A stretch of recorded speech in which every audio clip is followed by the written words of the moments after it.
안녕하세요. 성경 초반부를 보면 아담이 930세, 무두셀라는 969세까지 살았다는 기록이 나오잖아요. 네네. 굉장히 길죠. 그렇죠. 그런데 어느 순간부턴가 인간 수명이 확 줄어든단 말이죠. 창세기에는 120년으로 제한된다는 구절도 있고요. 맞습니다. 창세기 6장 3절. 이게 왜 이렇게 된 걸까요? 단순히 그냥 옛날 이야기 속 과장일까요? 아니면 뭔가 다른 신학적인 의미가 숨어 있을까요? 바로 그 지점을 오늘 저희가 좀 파고 들어보려고 합니다. 이게 단순히 생물학적인 변화나 환경 문제? 이런 걸 넘어서는 의미가 있다는 거죠. 네, 그래서 오늘은 손동원 박사님의 신학 논문을 바탕으로 이 주제를 깊이 들여다보겠습니다. 이 논문이 미국 힐링 커뮤니티 교회에서도 많은 분들께 영감을 줬다고 하더라고요. 네, 맞아요. 손 박사님은 이 수명 단축 현상에 담긴 그 신학적 메시지에 주목하셨거든요. 자, 그럼 손 박사님의 분석을 따라서 인간 수명 단축에 담긴 그 의미 한번 같이 파헤쳐 보시죠. 네. 손 박사님은 이 문제를 5가지 핵심 주장으로 풀어내시는데요. 첫 번째 주장이 좀 강렬합니다. 수명 단축 자체가 죄의 강력한 증거다. 이런 내용이에요. 네, 그렇습니다. 그게 논문의 어떻게 보면 핵심 출발점인데요. 그러니까 인간 수명이 줄어든 것 자체가 창세기 3장의 그 타락 사건 이후에 죄가 우리 삶에 깊숙이 들어왔다는 걸 보여주는 아주 가시적인 증표라는 거죠. 죄의 증표요? 네, 여기서 말하는 죄는 그냥 도덕적인 잘못 이런 걸 넘어서요. 헬라어 원어로는 하마르티아라고 하는데 원래 뜻이 관역을 빗나가는 것이거든요. 그렇죠. 하나님의 기준, 하나님의 뜻에서 벗어난 상태. 그게 바로 죄고 이 죄가 결국 죽음, 즉 사망, 헬라어로는 다나토스라고 하죠. 이걸 가져왔다는 겁니다. 로마서에서도 비슷한 말씀이 있죠.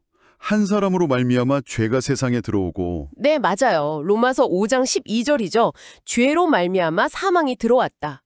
그러니까 수명 단축은 이 사망의 권세가 인간의 생명력을 이렇게 조금씩 갉아먹기 시작했다는 걸 보여주는 현상이다. 이런 해석입니다. 존 월턴 같은 구약학자들도 비슷하게 봐요. 이게 단순한 노화 현상이 아니라 죄가 세상에 미치는 그 파괴력의 증거라고요. 관역을 빗나감, 하마르티아. 그 개념이 참 흥미롭네요. 그러니까 단순히 나쁜 짓을 해서 벌받는 차원이 아니고 하나님과의 관계가 근본적으로 틀어지면서 생명력 자체가 약화되었다. 이런 의미로 들리는데요. 정확합니다. 아담과 하와의 불순종 이후에 수명이 줄기 시작했다는 성경 기록하고 연결하면 더 분명해지죠. 근데요, 그 무두셀라처럼 거의 1000년 가까이 산 인물도 있지 않습니까? 이런 경우는 어떻게 봐야 할까요? 그건 아주 좋은 질문인데요. 무두셀라의 그 긴 수명은 오히려 하나님의 은혜, 그리고 심판을 유예하시는 기간을 보여주는 예로 해석될 수 있어요. 심판 유예요? 네, 그의 이름 뜻 자체에 그가 죽으면 심판이 온다. 이런 의미가 담겨 있다고 알려져 있거든요. 실제로 그가 죽은 해에 대홍수가 시작됐다는 계산도 있고요. 아, 정말요? 네, 그러니까 하나님께서 심판을 미루시면서 회개의 기회를 주신 시간으로 볼 수 있다는 거죠.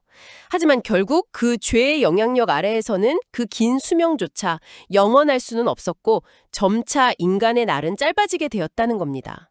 죄가 가져온 사망의 권세는 피할 수 없는 현실이라는 걸 어찌 보면 역설적으로 보여주는 거죠. 그렇군요.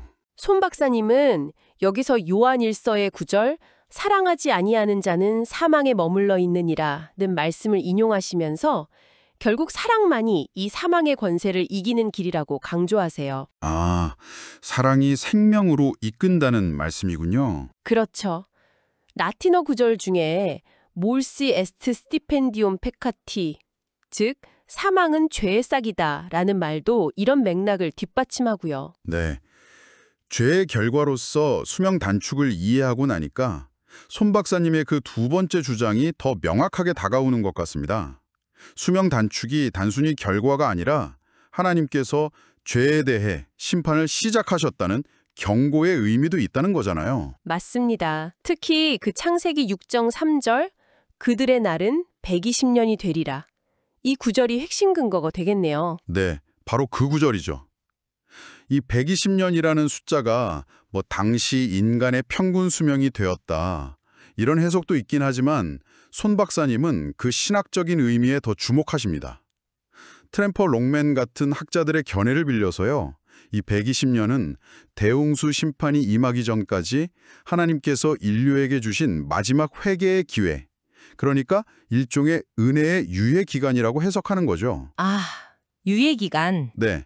하나님께서 나의 영, 히브리어로 루아흐죠. 나의 영이 영원히 사람과 함께하지 않겠다고 하신 건 죄악이 만연한 세상에 대한 심판 선언이기도 하지만 동시에 돌이킬 시간을 주시는 하나님의 그 오래 참으심, 히브리어로 아레크 아파임이라고 하죠. 노하기를 더디하심, 이걸 보여주는 대목이라는 겁니다. 노하기를 더디하심. 그렇죠. 이 기간 동안 노아가 방주를 지으면서 사람들에게 임박한 심판을 계속 경고했잖아요. 와, 그러니까 심판의 경고이면서 동시에 은혜의 시간이었다는 해석. 이게 참 아이러니하면서도 깊이가 있네요. 그냥 너희 수명 120세로 줄인다. 이게 아니라 120년 뒤에는 심판할 거니까 그 안에 돌아와라. 이런 메시지가 담겨 있었다는 거군요. 네네, 그런 의미로 해석하는 거죠. 그 와중에도 노아는 의인이었고 하나님의 은혜를 입었다는 점도 참 중요하고요. 맞아요. 창세기 6장 8절 말씀이죠. 결국 이 경고를 무시한 세상은 홍수로 심판받았지만 순종한 노아와 가족은 구원받았으니까요. 그렇죠. 하나님의 경고는 언제나 심판 그 자체만이 목적이 아니라 회개하고 돌아올 기회를 주시는 자비의 표현이기도 한 거죠. 그래서 120년이라는 시간은 그런 의미에서 심판 직전의 마지막 자비였다. 이렇게 볼 수 있습니다. 라틴어로 TS 도미니 아데스, 주의 날이 가깝다는 경고는 늘 우리에게 회개를 촉구하는 메시지인 셈이죠. 그렇군요. 자, 그럼 세 번째 주장으로 넘어가 볼까요? 이건 좀 역설적인데요. 수명 단축이 오히려 인간에게 유익할 수도 있다. 인간의 유한성을 깨닫게 하는 은혜로운 도구다. 이런 주장이에요. 네. 오래 살면 교만해지기 쉬우니까 차라리 짧은 삶이 우리를 더 겸손하게 만든다. 뭐 이런 뜻일까요? 네, 그런 맥락으로 볼 수 있습니다. 우리가 영원히 살 것처럼 착각하면서 스스로 막 높아지려고 했던 사건, 뭐가 있죠? 아, 바벨탑 사건이요? 그렇죠. 창세기 11장의 바벨탑 사건을 떠올려 보면 이해가 좀 쉬울 겁니다. 반면에 시편 90편 12절에서는 뭐라고 기도하죠? 우리에게 우리날 계수함을 가르치사 지혜로운 마음을 얻게 하소서. 우리날 계수함. 온 마음, 히브리어로 하크마죠. 이 지혜를 얻게 된다는 겁니다. 근데 이 하크마는 그냥 세상 지식이 아니라 하나님을 경외함에서 오는 참된 지혜를 뜻하고요. 하나님을 경외하는 지혜? 네. 손 박사님은 바로 이 지점에서 수명 단축이 우리를 교만에서 건져내고 하나님을 더 의지하게 만드는 그런 은혜의 장치가 될 수 있다고 보시는 겁니다. 싱클레어 퍼거슨 같은 신학자도 비슷하게 말했어요.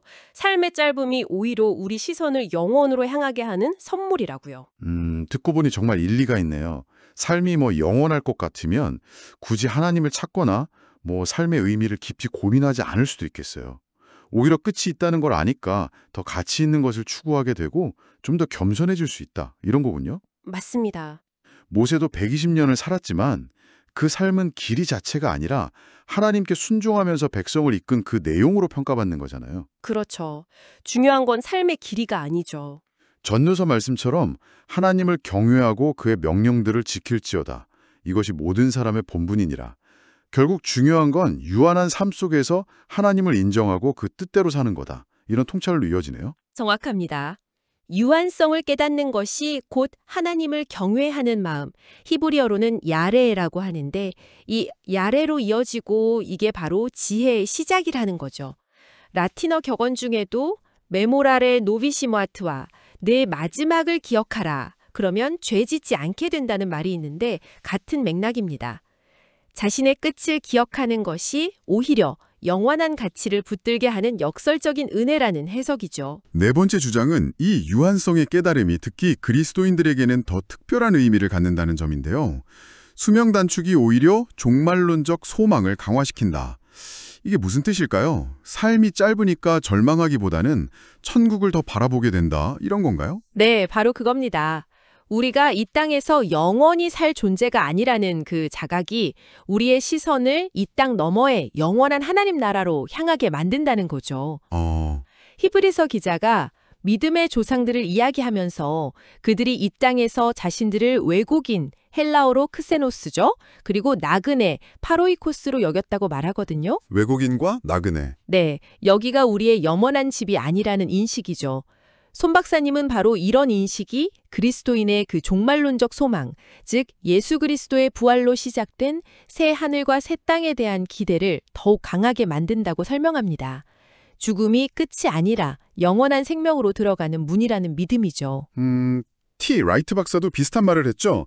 짧은 인생이 절망의 이유가 아니라 오히려 더 나은 본향을 사모하게 하는 촉매자가 될 수 있다고요? 맞아요. 그런 맥락입니다. 생각해보면 죽을 병에서 나아서 15년이나 수명을 연장받았던 히스기야 왕 이야기도 있지 않습니까? 아, 이사야서 38장이죠. 네. 근데 보면 단순히 오래 사는 것 자체가 꼭 복은 아니었다는 생각도 들어요.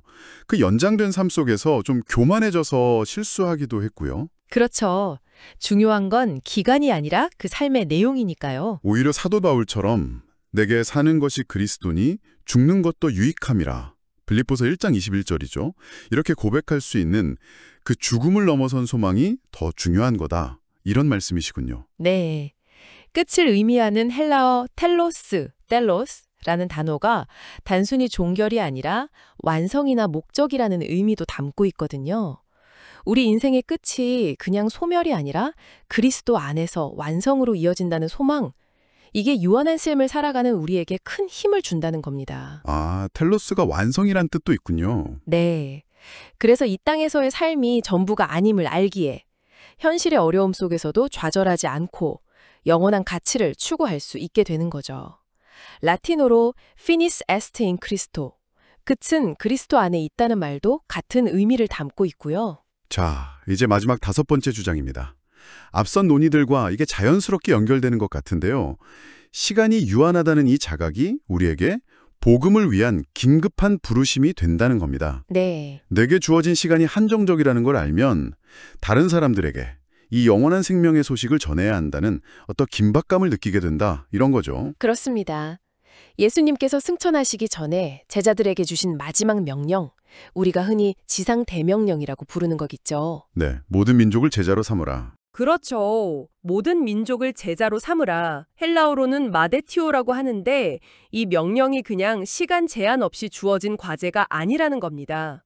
우리에게 주어진 이 유한한 시간 안에 감당해야 할 사명이라는 거죠. 아, 시간이 정해져 있으니 더 서둘러야 한다. 네, 손 박사님은 우리의 남은 삶이 바로 이 일, 즉 복음을 전하고 제자를 삼는 에르가시아, 이 일을 위한 소중한 기회라고 강조합니다. 사도 바울이 자기 생명조차 아끼지 않고 복음을 전했던 것처럼, 또 스데반이 순교하면서까지 진리를 외쳤던 것처럼 우리의 이 유한한 삶을 영원한 가치를 위해 사용하는 것이 정말 중요하다는 메시지죠. 데이비드 플랫 목사님도 남은 시간이 많지 않다는 인식이 선교와 전도에 대한 강력한 동기부여가 된다고 했고요. 요한복음 9장 4절 말씀이 딱 떠오르네요. 때가 아직 낮음에 밤이 오리니 그때는 아무도 일할 수 없느니라. 아, 네, 맞아요. 그 말씀. 밤이 오기 전에, 그러니까 우리에게 기회가 주어졌을 때 하나님의 일을 해야 한다는 거군요. 에베소서 5장 16절에 세월을 아끼라라는 말씀도 같은 맥락일 텐데요. 여기서 아끼라는 단어가 좀 특별하다고요. 헬라어로 아고라조라고 하셨죠? 네, 아고라죠. 이게 원래 시장에서 물건 값을 치르고 사는 행위를 뜻하는 단어입니다. 물건 사듯이 시간을 사라. 그렇죠. 바울이 이 단어를 쓴 건 시간이 마치 아주 귀한 상품과 같아서 우리가 적극적으로 값을 치르듯이 지혜롭게 사용해야 한다는 의미를 담고 있는 거죠. 그냥 흘려보내는 게 아니라 카이로스, 즉 하나님께서 주신 결정적인 기회와 때를 잘 분별해서 선한 일을 위해 시간을 사들여야 한다는 겁니다. 카이로스, 결정적인 때. 네. 그래서 순 박사님은 세속적인 카르페 디엠, 오늘을 즐겨라는 구호를 좀 재해석해서요. 오늘을 붙잡되 너 자신을 위해서가 아니라 그리스도를 위하여 붙잡으라. 카르페 디엠 넘 프로테 세드 프로 크리스토, 이렇게 제안하시는데 이게 바로 아고라조의 정신을 잘 보여주는 통찰이라고 생각해요. 와, 그리스도를 위하여 오늘을 붙잡아라. 굉장히 인상적인데요. 네. 유한한 시간을 쾌락이 아니라 사명을 위해 사용하라는 강력한 도전이죠. 와, 시간을 값주고 산다. 이 개념 정말 강렬합니다. 자, 그럼 지금까지 이 5가지 주장을 쭉 살펴봤는데요. 이걸 종합해보면 결국 뭘 말하는 걸까요? 손동원 박사님의 분석을 따라가 보니까 인간 수명 단축이라는 게 단순한 생물학적 현상 그 이상이라는 거네요. 그렇죠. 죄의 현실을 드러내는 증거이기도 하고 하나님의 경고 메시지이기도 하고 또 우리를 겸손하게 만들고 영원한 소망을 갖게 하고 더 나아가서 복음 전파의 긴급성을 일깨우는 아주 다층적인 신약적 의미를 가지고 있다는 거군요. 네, 맞습니다. 요약하자면 구약은 수명 단축을 통해서 인간이 결국 흙으로 돌아갈 유한한 존재라는 것, 히브리어로 슈브라고 하죠, 이걸 상기시킨다면 신약은 그리스도의 부활을 통해 사망 관세를 무력화시키시고 헬라어로는 카타르게오죠. 영생의 길을 여신 그 소망을 보여주는 겁니다. 유한성과 영생의 소망. 네. 이 모든 것이 결국은 모든 것을 인도하시는 하나님의 주권 아래에 있는 것을 인정하고 우리의 계획이 아니라 하나님의 인도하심, 히브리어로 쿤이죠. 그 인도하심에 따라 책임감 있게 살아가야 함을 가르쳐준다고 할 수 있겠습니다. 아까 팀 켈러 목사님 말씀 인용하셨는데 삶의 가치는 그 길이가 아니라 하나님과 이웃을 향한 기호에 있다는 말이 정말 와닿네요. 네, 저도 그 말이 참 인상 깊었어요. 결국 얼마나 오래 사느냐보다 주어진 시간을 어떻게 사용하느냐가 훨씬 중요하다는 거겠죠. 아까 말씀하신 시간을 값주고 사는 아고라주오 지혜가 정말 필요한 이유고요. 맞습니다. 자, 오늘 손동원 박사님의 논문을 통해 살펴본 내용을 바탕으로 우리가 삶에서 붙잡아야 할 몇 가지 원칙을 좀 생각해 볼 수 있겠습니다.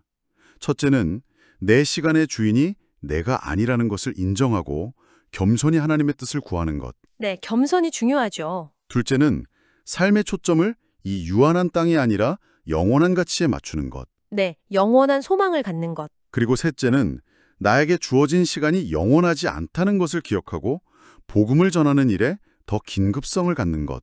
여러분의 삶에는 어떻게 적용될 수 있을지 한번 생각해 보시면 좋겠습니다. 마지막으로 이런 질문을 한번 던져보며 마무리하면 어떨까 싶습니다.